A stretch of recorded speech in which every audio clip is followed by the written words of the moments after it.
Sacha Vezenkov, 45 points face au Bayern Munich cette semaine en Euroleague. C'est la perf de la saison, évidemment, et ça relance un petit peu la course au MVP, comme toutes les semaines, face à Kendrick Nunn, qui est peut-être l'autre grand favori. Avant de passer à cette question MVP qu'on se pose rituellement, quasiment dans le Squeak Talk, d'abord parler de cette barre des 50 points, qui est le record actuellement. 45 donc pour Sacha Vezenkov, 39 pour Kendrick Nunn cette saison face à Milan, c'était mi-décembre à peu près. Est-ce que la barre des 50, 55, 60 est atteignable par ces joueurs-là, de ce calibre-là? Est-ce que vous y croyez à un moment donné? Parce que on voit quand même que c'est déjà bien difficile d'arriver au-dessus de 40, c'est pas une marque fréquente en Euroleague. Si on prend les deux matchs où il y a eu ces deux gros scores avec Nigel Hayes-Davis avec 50 points, c'était contre l'Alba.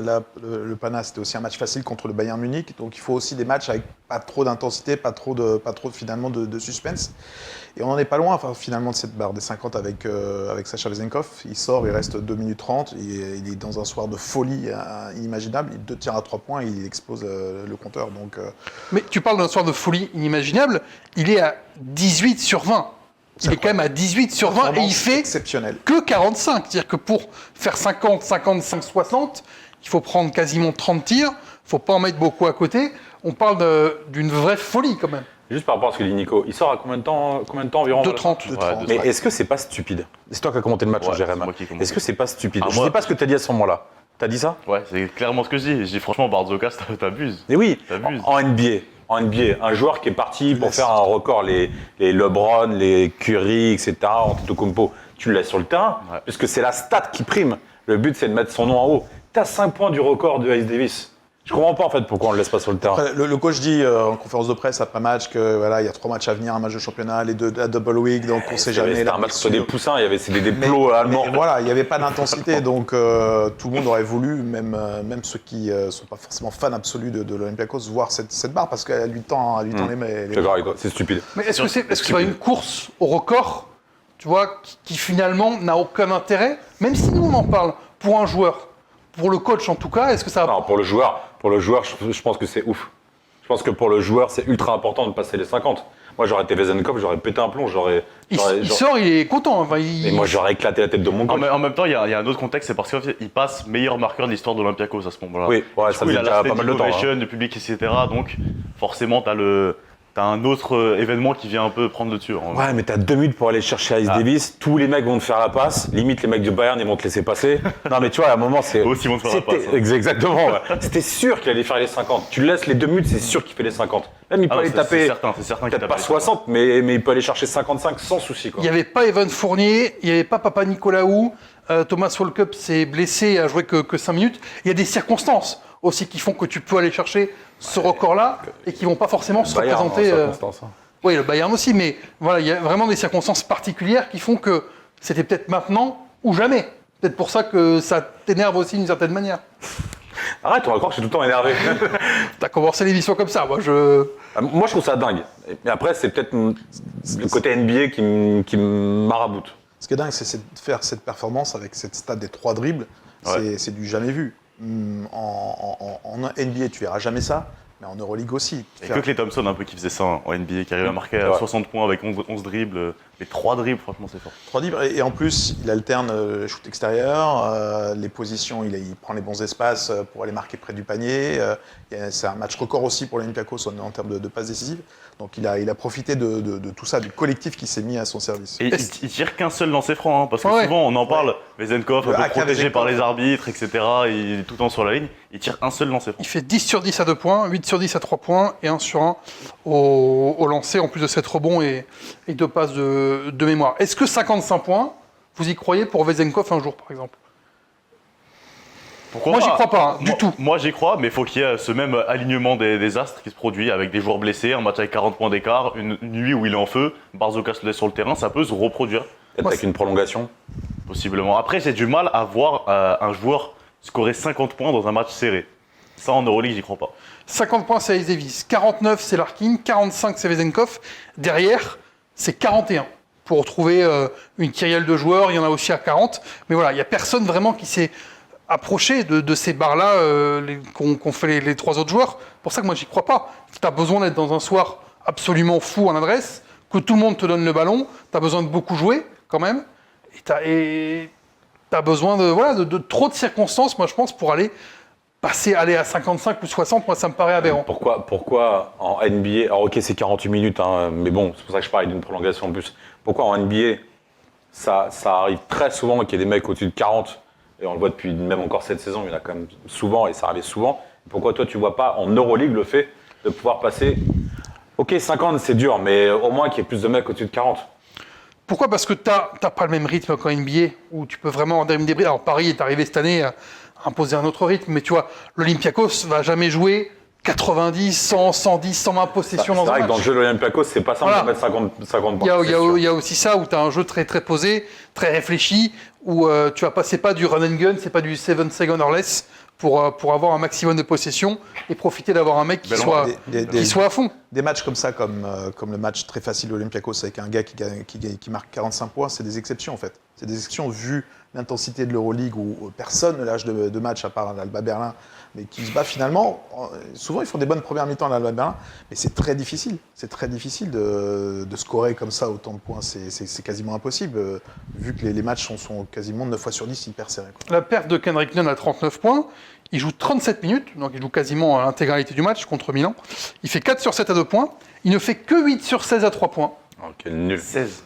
Que 8 sur 7. C'est il énorme prend déjà. quand même 16 tirs. En Euroleague, c'est rare. Et il fait 7 sur 7 au lancer franc pour 37 déval. Donc, tu peux te dire aussi que Kendrick Nunn, si il est touché par la grâce ce soir-là, il fait 12 sur 16, bah, il y est au 50.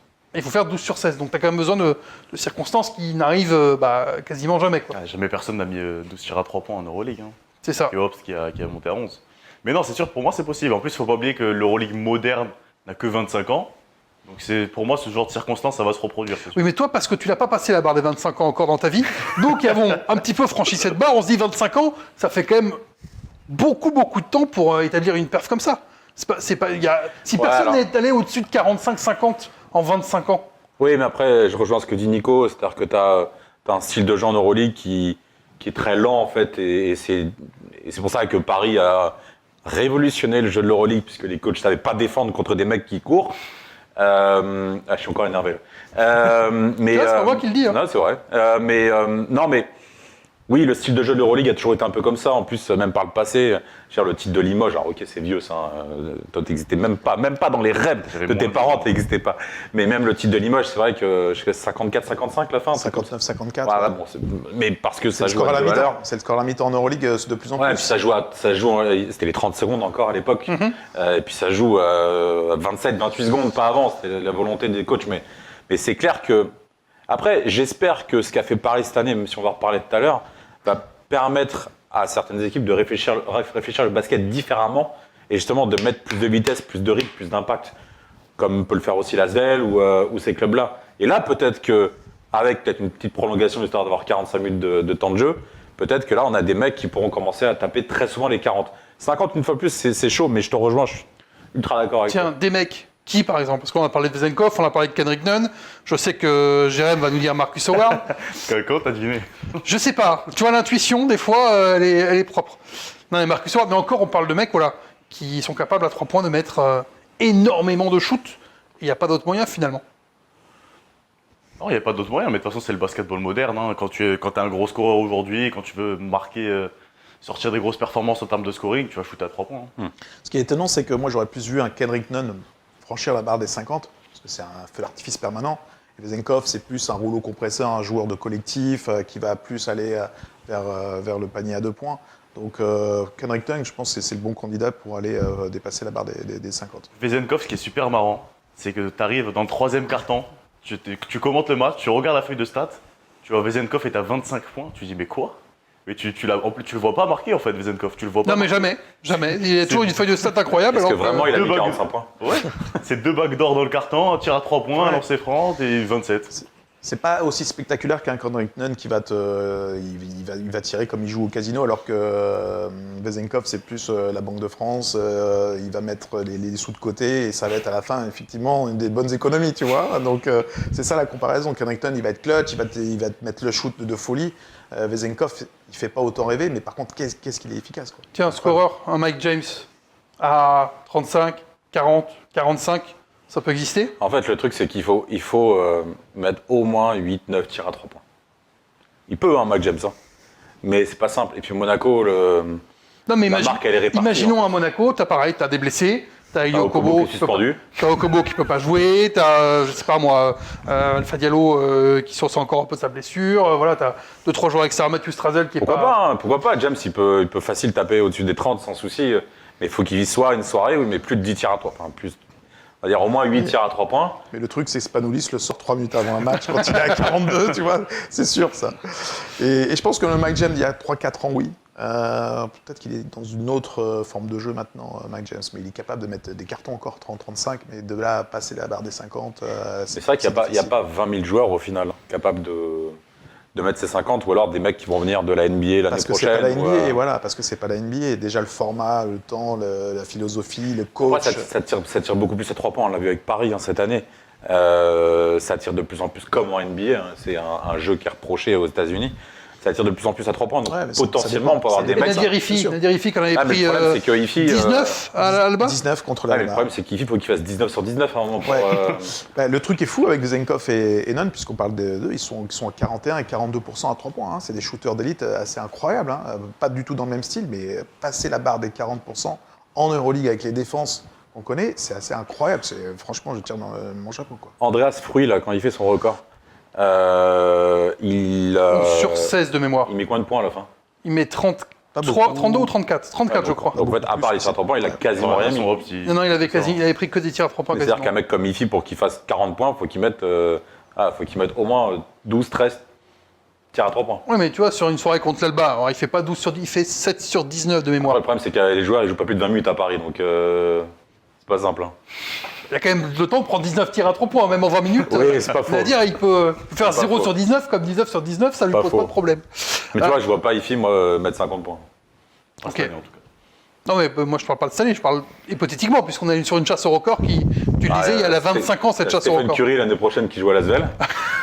Et il va te les mettre. T'as des infos? T'as des infos? J'ai zéro info, mais là, si c'est hypothétique. Ouais, bah, pourquoi pas. En fin de carrière, tu vois, un petit défi pour Stephen Curry, de revenir jouer en France et de refaire Night en Euroleague, ce serait pas mal. C'est génial. Vezenkov contre Nunn, c'est un peu la guerre des étoiles et peut-être la guerre du MVP. Aussi, ils ont peut-être pris une longueur d'avance justement avec cette série de points incroyable pour Kendrick Nunn. C'est cette perf, c'est des perfs qui marquent, c'est des perfs qu'on n'a pas vus souvent en Euroleague et c'est des perfs qui cette année sortent de l'ordinaire et sortent finalement peut-être tous les autres de la course au MVP. Est-ce que un TJ Short c'est toujours dans la même catégorie que ces deux joueurs-là? Est-ce qu'ils ont pris une longueur d'avance? Est-ce que le fait que l'Olympiakos et le Pana dominent l'Euroleague font qu'ils ont une longueur d'avance? Le MVP, ça va être celui qui compile évidemment des stats individuelles, mais aussi qui va avoir son équipe qui va être le plus haut, qui va performer.